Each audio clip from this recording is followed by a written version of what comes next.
Hello, hello, hello. Welcome to another episode of Mindset Mike, Against the Current, how to navigate experiences when you're moving upstream. I am absolutely ecstatic to have you here today, as always, because in this episode, episode 8, we are going to discuss how personal development influences you in this uphill climb that you're experiencing at the moment, thinking outside the box, relationships, leadership, and communication. So a little bit here and there when it comes to this topic, but I really wanted to give you all the tools possible so that you can succeed. First and foremost, this topic is crucial in this personal development, being the optimal leader of your life, personally and professionally, thriving, all that good stuff. Why? Because yes, you're excited, you have this dream. Yes, you're focused, you have a goal, but life happens. Okay, although the universe is positively conspiring for you to obtain and acquire and become this blank that you have decided for yourself, life is going to happen. And oftentimes it feels like we are on an uphill battle. It doesn't have much to do with your mindset. I know that sometimes we think, oh, just stay positive or just stay positive or just look at the silver lining. And yes, I understand. But we also have to acknowledge that hurdles are real and obstacles are real and challenges are real, and for a good reason, right? Which we will dive deep into, as always, dive deep into this topic throughout the episode. So first and foremost, how does personal development play a role in this uphill battle? Perhaps you've heard the, oh my gosh, I'm going to make some people realize that I'm as young as I am or as old as I am. Maybe you heard the Miley Cyrus song, There's Always Gonna Be Another Mountain. That one, I'm not a singer. My mom is. Mom, if you're listening, I love you. You sing like an angel. I don't. Okay?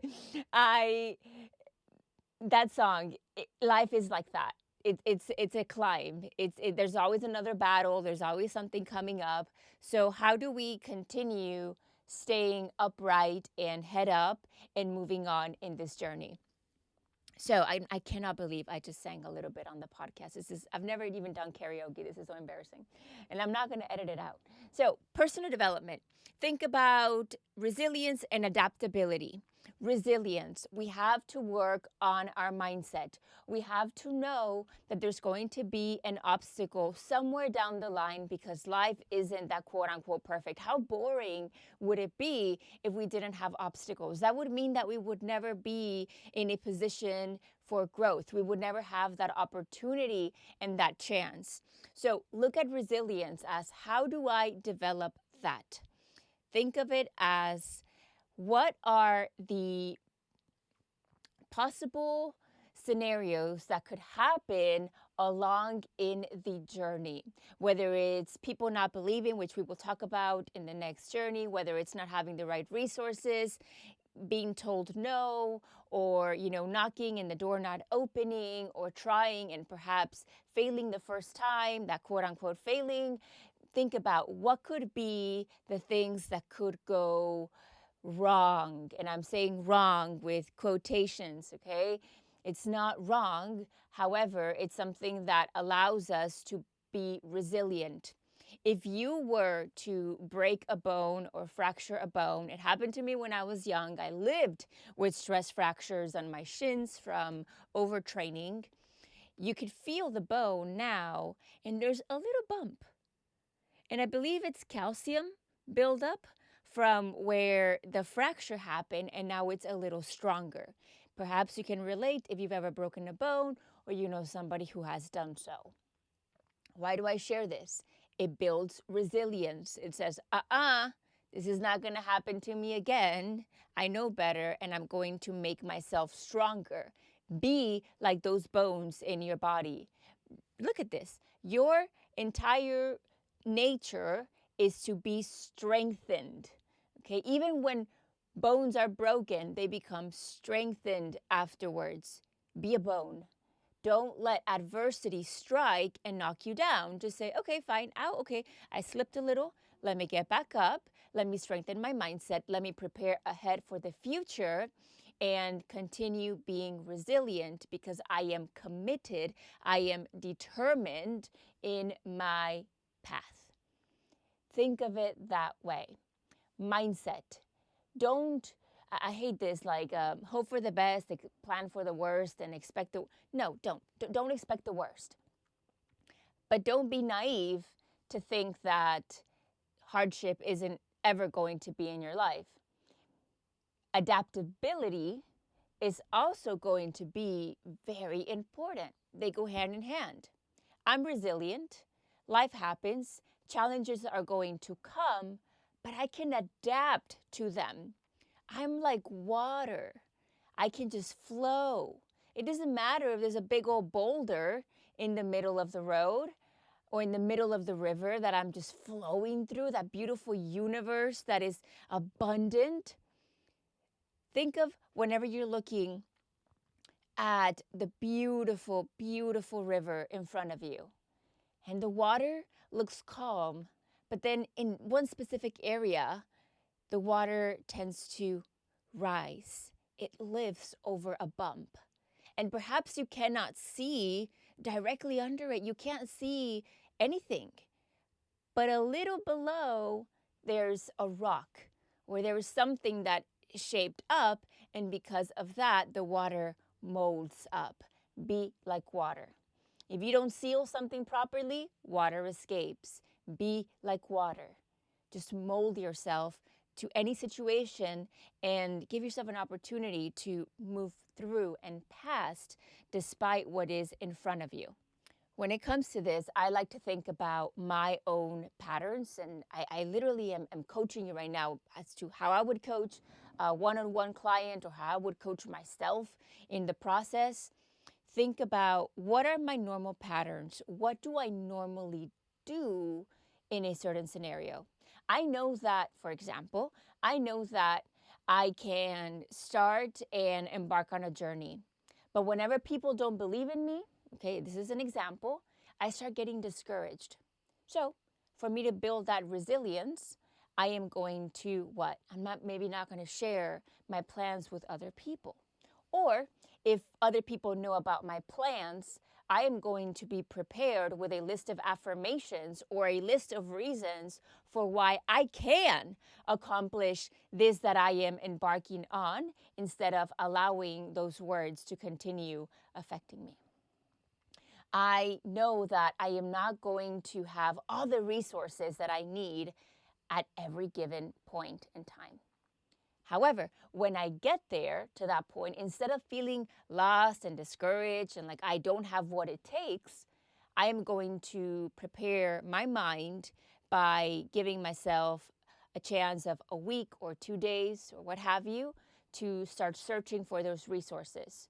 Or if you know what the lack of resources would be, start connecting with people who might have those resources or things like that. Do you see how I'm presenting this? You want to anticipate what is going to come in the journey. Not knowing everything, not saying that we're going to know absolutely every hurdle on the road or experience on the road, but because we have developed our self-awareness, which we talked about early on in the podcast, episode 2, I believe it was, now we can understand what we have, what we don't have, strengths, weaknesses, what we could grow in, what we, are absolutely thriving in, and that is going to help us in our mindset.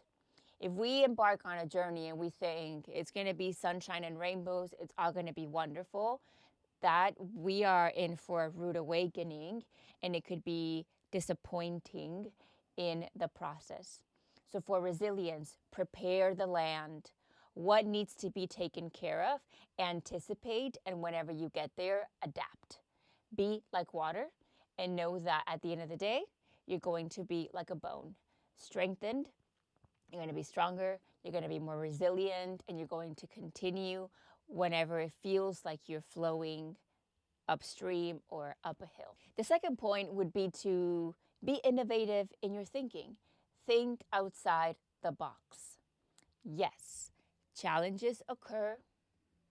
Life happens. However, we hear this all the time, and I love it when people say it.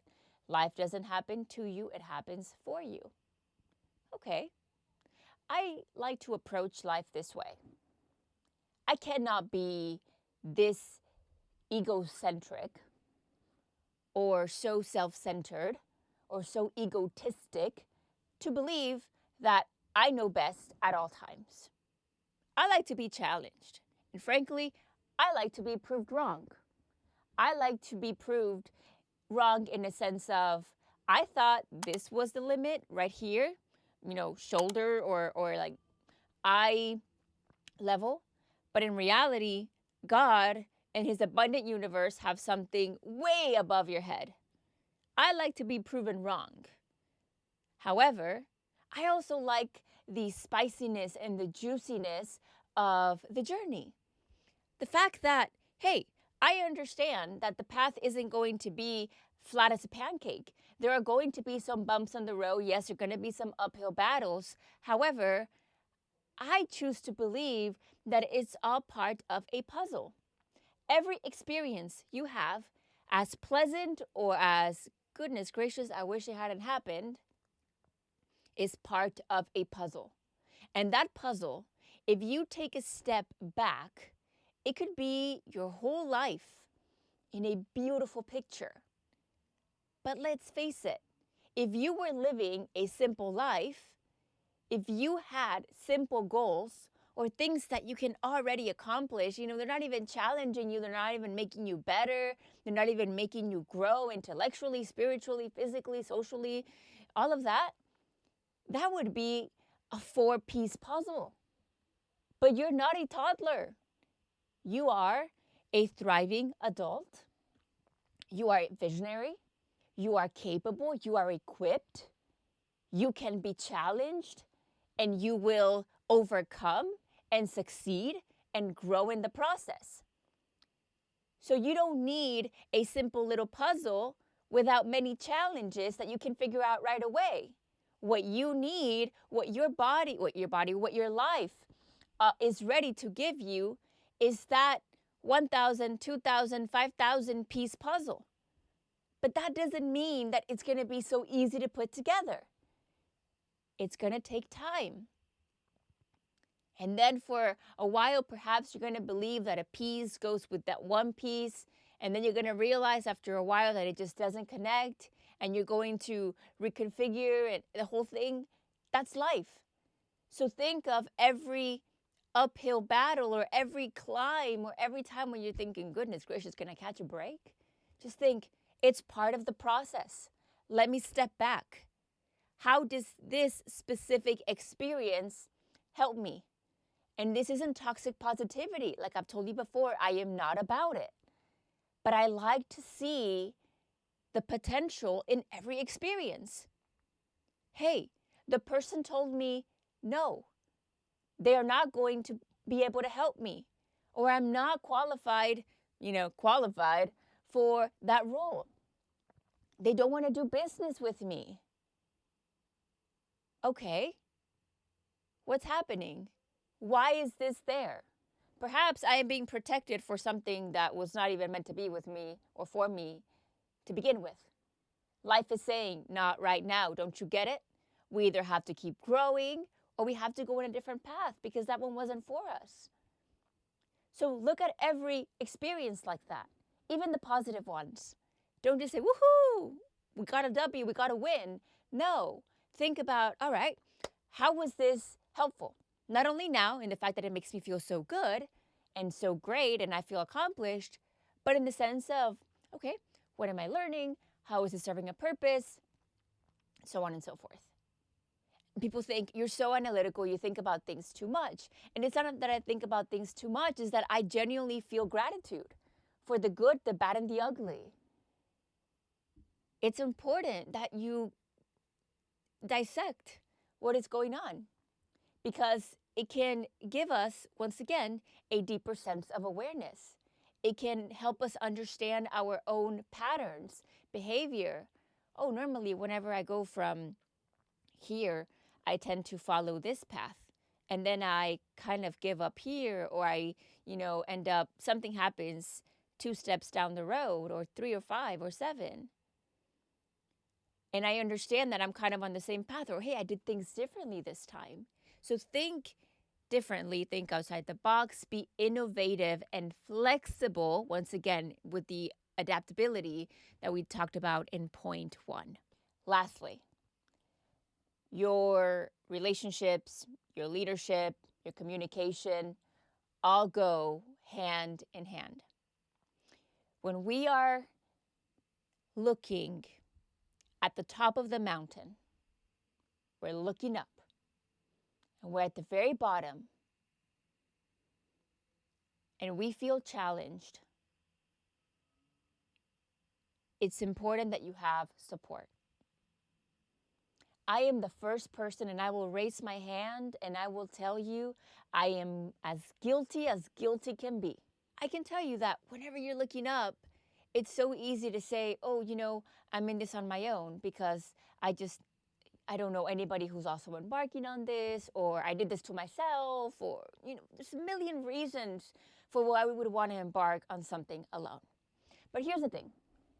It's very important that you are able to see yourself as human. See yourself as a person with skills, with virtues, with flaws, with ups and downs and arounds, and all the good stuff. Why? Humanize yourself so that you feel okay for being in a position of having to move up, feeling like you're in an uphill climb, feeling like you don't know it all. That's empowering. Most people, unfortunately, and oh my God, these statistics, but they're real. Most people look at that and say, nah, and they go back down, or they stay at the same level. Why? Because it's more comfortable in the grand scheme of things in life, not just going up a hill. Think about it if you were with a group of people and one of you carries water and one of you carries food and one of you carries walking sticks and the other one carries perhaps a mat or some shade, and you all come together, you're more prone or more likely to get up and be successful because you have different resources. And let's pretend that you can't carry anything else but that. That's what happens in life when you're helped by other people. Now make sure that they are the right people. Make sure that they have the right intentions. Make sure that they're going to understand your journey. I've made the mistake many times of sharing my hopes and dreams with someone who did not understand what I do, did not have big goals for themselves, and were very quick at saying, yeah, you're not going to make it. Because I tried for 10 years now and I gave up. So you're not going to make it either. I'm still where I've been for 10 years, and so will you. Do you remember what you said last time? That you were going to do this, and it's been 3 years and you never made that difference. You never got up the hill. Do you see that? So whenever you encounter these people or these conversations, we will dive deep into them in the next episode. So I don't want to give away too much. I don't want to overwhelm you with information. But it's important that you are able to filter out and be almost kind of cold but compassionate about, ooh, I love you and I like you in my life, but right now I require mentors, right? You don't even have to say it to them. Say it to yourself. I require mentors. I require people who have been there, done that. I require people who have resources that I don't have and that I can also support them with my resources. Don't walk up alone. There are going to be times when you have to be alone, but then whenever you get there, you'll find people and then you can walk up with them. My mom always taught me about I'll probably mention this again in the next episode, but she always told me how in life it's like a train ride, and there's people who are going to be along the journey the entire way, beginning to end. There are people who are going to get on and off. Maybe they'll get back on in another station. And some people are going to get off forever. And then before you know it, you thought your life was as it's going to be. And then somebody gets on later in life and you're like, oh my gosh, I can't believe they weren't in my life all this time, and you do this train ride with them. It doesn't just have to be partners, but also mentors, friends, family, so many people. And lastly, when it comes to relationships, leadership, be real with people. That's something that I struggle with sometimes with, I can be very open. I can be very vulnerable. I'm actually very introverted, believe it or not, but I can be very open. If you and I are having a conversation, I don't have a problem sharing. Of course, I'm not going to overshare, but however, in this whole podcast brand, you want to, of course, be taken seriously and all these things, you think you'll have to hold back and only keep it professional, and maybe you feel the same way. Obviously, we're not going to be crying at work or, in our business calls and things like that. However, whenever you, once again, humanize yourself, people can humanize themselves too. And we can connect and we can walk together or support one another, even if it's in just that specific instant. So don't be afraid to open up with people and connect, because frankly, that business report or the business call or how we like to pretend that life is so perfect, that isn't going to cut it. We have to get deeper and we have to be vulnerable to really build those relationships that are going to help us get to the next level, those mentorships, leadership, all that great stuff. There's one thing that I could tell you to do that would really support you in the journey starting now. It would be to make a vision board. All of my one-on-one clients make a vision board. All of my See It Created, my vision board course clients make a vision board. And my Run With It clients or students who take the Run With It, your 60-day mindset roadmap, self-paced mindset coaching course, also make a vision board. I don't teach vision boards with magazine cutouts and Pinterest and all that stuff that is going to be overwhelming and frankly not as effective. I like to take what I studied for the conscious, subconscious mind, how your mind adopts and adapts, and making this a very unique experience for you, where we dive into goal setting, something that is going to help you in motivation, it's going to help you get focused, and it's going to help you prepare for the next action steps. It is my smallest offer in terms of pricing, and I think it could really, really help you. I have clients who do it with their family, their kids, others who all their friends get together. They all, have access to the course, and they have a friend group who's doing it together, all that great stuff. There's lots of ideas on how to do it, but I highly, highly, highly recommend making a vision board. That's where I started, and I very much recommend it. But once again, I'm so happy that you were here today. If you're watching on YouTube, I recently learned that over 90% of our viewers are not subscribers, and I would love that to shift quite a bit. So if you wouldn't mind subscribing, that would really support my channel, help us spread the word, help the algorithm, all that good stuff. You already know how it goes. Don't forget to be the optimal leader of your life. I believe in you, and I'll see you in the next one. Bye.